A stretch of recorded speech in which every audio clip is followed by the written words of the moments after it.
इन्हें मेरे पापा से मिलना है। उस समय पापा चाचा जी के यहाँ गए हुए थे, तो मैंने इन्हें आज बुलाया है। तुम इन आंटी को जानते हो क्या? ईशान ने कहा, ये हमारी दादी माँ हैं। छवि ने कहा, तुम्हारी दादी माँ?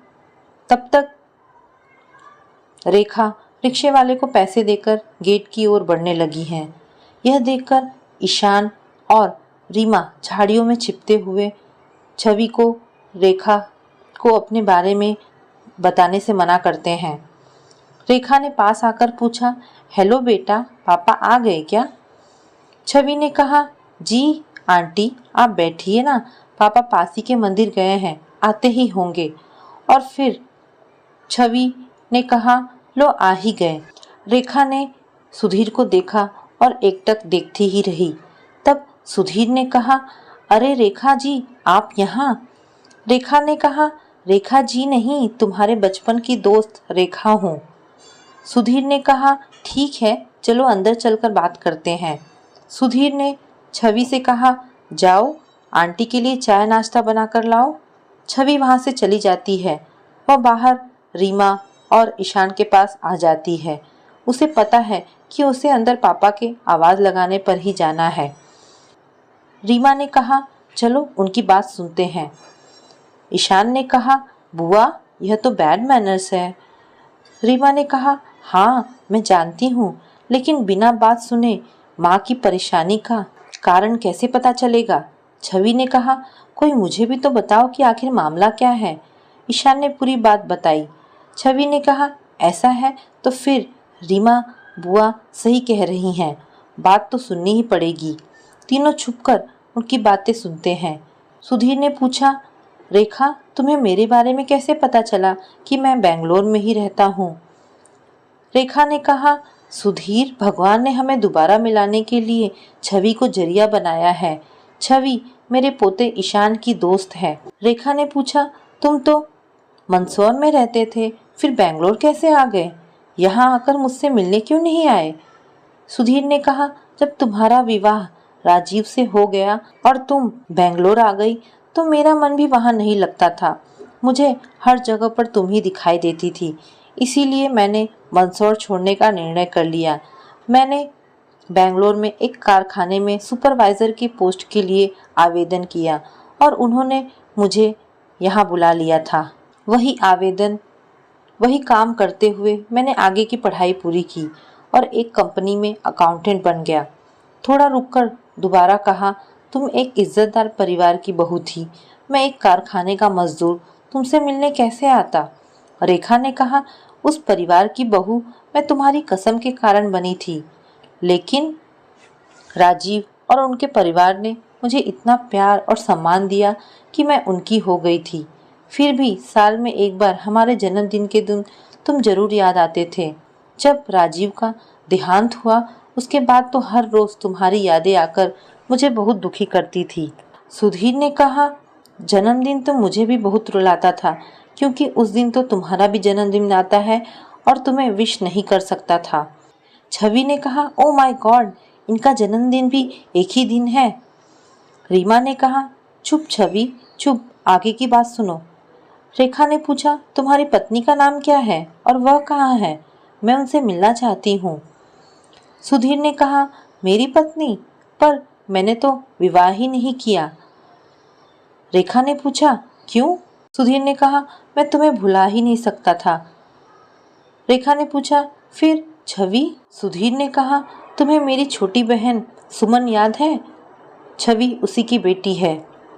छवि के जन्म के समय सुमन का स्वर्गवास हो गया था और उसके परिवार वाले छवि को अपनाने के लिए तैयार नहीं थे, इसलिए मैं उसे अपने साथ ले आया।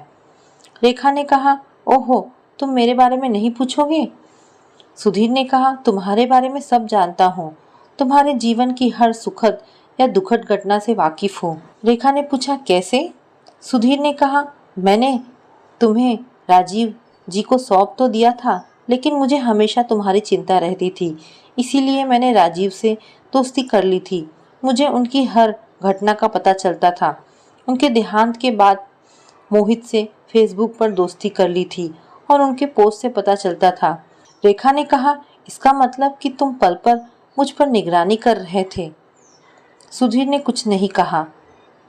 अच्छा, अब मैं चलती हूँ, बच्चों के घर आने का समय हो गया है। सुधीर ने उदास होते हुए पूछा, क्या हम फिर कभी मिलेंगे? रेखा ने कुछ नहीं कहा और चुपचाप वहां से बाहर निकल जाती है। उनकी आंखों में आंसू उनके दुख को बयां करते इसके पहले ही वह उन्हें पोंछकर तेजी से गेट से बाहर निकल जाती है।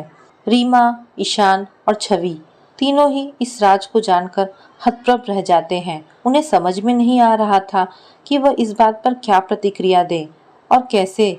कुछ देर चुप रहने के बाद रीमा और ईशान छवि को बाय करके अपने घर की ओर चल पड़ते हैं। रेखा रात में डिनर भी नहीं करती। वह चुपचाप अपने कमरे में चली जाती हैं और अंदर से दरवाज़ा बंद कर लेती हैं। आज की रात उनकी ज़िंदगी की सबसे बड़ी रात साबित होने वाली है। वह एक अजीब सी कश्मकश में फंस गई हैं। सुधीर की बातें सुनकर वह अपने आप को सुधीर का अपराधी महसूस कर रही हैं। उसके प्यार ने सुधीर की ज़िंदगी में वीरानियाँ भर दी हैं। कई प्रश्न यक्ष प्रश्न की तरह उनके दिमाग में हथौड़े की तरह प्रहार कर रहे हैं। सुधीर का क्या अपराध था जो उसे आजन्म अकेलेपन की सजा मिली? क्या उसका अपराध यह था कि वह एहसान फरामोश ना बन सका? क्या मेरा अपराध है कि मैंने उसकी कसम निभाई? अब आगे क्या करना चाहिए? रेखा ही नहीं, रीमा और ईशान पर यह रात बहुत भारी रहती है। दोनों चाहकर भी नहीं सो पाते। उनके दिमाग में अजीब अजीब ख्याल आ रहे हैं कि दादी माँ अब हमेशा ही परेशान और दुखी रहेंगी। कहीं वह इस कारण अवसाद में चली गई तो क्या होगा? सुधीर का हाल बेहाल हो गया। आज तक वह अपने प्यार से दूर थे तो अपने आप पर उनका नियंत्रण था, लेकिन रेखा के इस तरह सामने आ जाने से उन्हें वह नियंत्रण छूटता दिखाई दे रहा है। अब उनका मन रेखा को अपना बनाने के लिए व्याकुल हो रहा है। उनके सामने एक ही रास्ता है कि वह इस शहर छोड़कर कहीं दूर चले जाएं। अब प्रश्न यह है कि कहाँ जाए? छवि भी जाग ही रही है। वह अपने अतीत के बारे में जानकर बहुत दुखी है। साथ ही दुख इस बात का है कि उसके पापा, जिन्होंने कभी भी किसी का बुरा नहीं किया, उन्हें भगवान जी ने इतनी बड़ी सजा क्यों दी? रात भर विचारों के मंथन के बाद रेखा निर्णय लेती है। यह मंथन उस समुद्र मंथन में से भी दुष्कर है जो देवता और दानव ने किया था।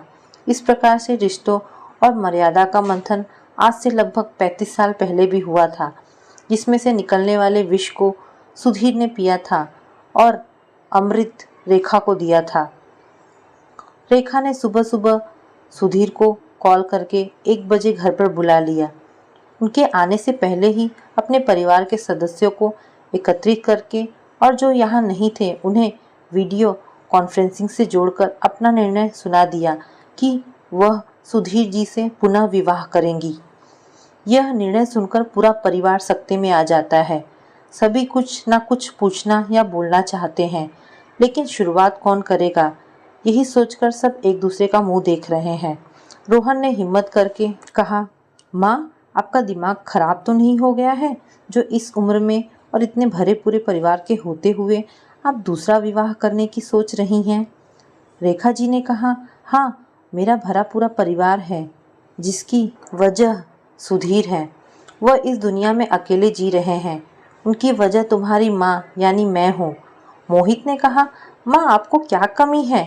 रेखा जी ने कहा, मुझे किसी के साथ की आवश्यकता है जो तुम में से कोई भी नहीं दे सकता। सभी अपने काम और परिवार की जिम्मेदारियों से बंधे हुए हैं। अगर मैं कहूँ कि उम्र की इस सांझ में मुझे एक हमदम चाहिए तो तुम में से कौन अपना घर परिवार छोड़कर मेरे साथ रहने को तैयार है? कोई नहीं। मोहित ने कहा, माँ, हम सब तो हैं ना आपके साथ। रेखा जी ने कहा, कब तक? तुम सुबह 9 बजे ऑफिस निकल जाते हो और बहू भी साथ ही जाती है। घर में मैं और जिया रह जाती हैं। वह भी कब तक? अगले साल से वह भी स्कूल जाने लगेगी।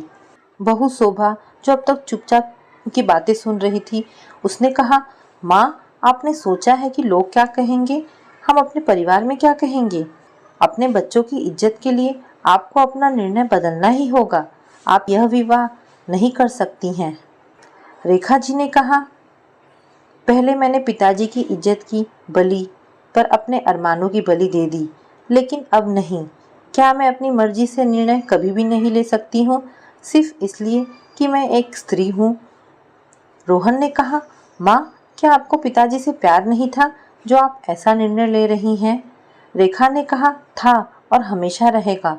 तुम बताओ, यदि तुम्हारे पिताजी मेरे जाने के बाद ऐसा निर्णय लेते तो क्या तुम उन्हें रोकते?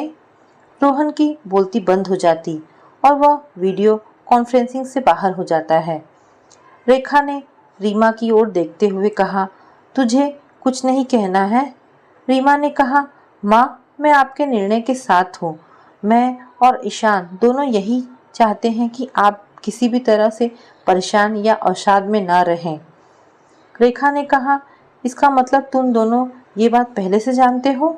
जी माँ, कल उस समय हम भी छवि के घर पर ही थे। हम दोनों ने रात भर सोचने के बाद यह फैसला किया था कि हम किसी भी तरह आपको और सुधीर अंकल को मिलाकर रहेंगे। थोड़ी देर बाद सुधीर भी आ जाते हैं। रेखा अपना निर्णय उन्हें सुना देती है। सुधीर ने कुछ कहने के लिए मुंह खोला तो रेखा जी ने उन्हें चुप करा दिया और कहा, 35 साल पहले जो निर्णय तुमने लिया था, हमने अपनी जिंदगी उसके अनुसार गुजारी और अब आगे की जिंदगी अब हम इस निर्णय के अनुसार जिएंगे। सुधीर अपनी खुशी को नियंत्रित नहीं कर सके और उन्होंने आगे बढ़कर रेखा जी को गले लगा लिया और कहा कि चलो हम अपनी जिंदगी की दूसरी पारी प्रारंभ करते हैं। दोस्तों, ये कहानी आपको कैसी लगी? अगर आपको कहानी पसंद आई हो तो प्लीज़ इसे लाइक एंड शेयर करें। धन्यवाद दोस्तों।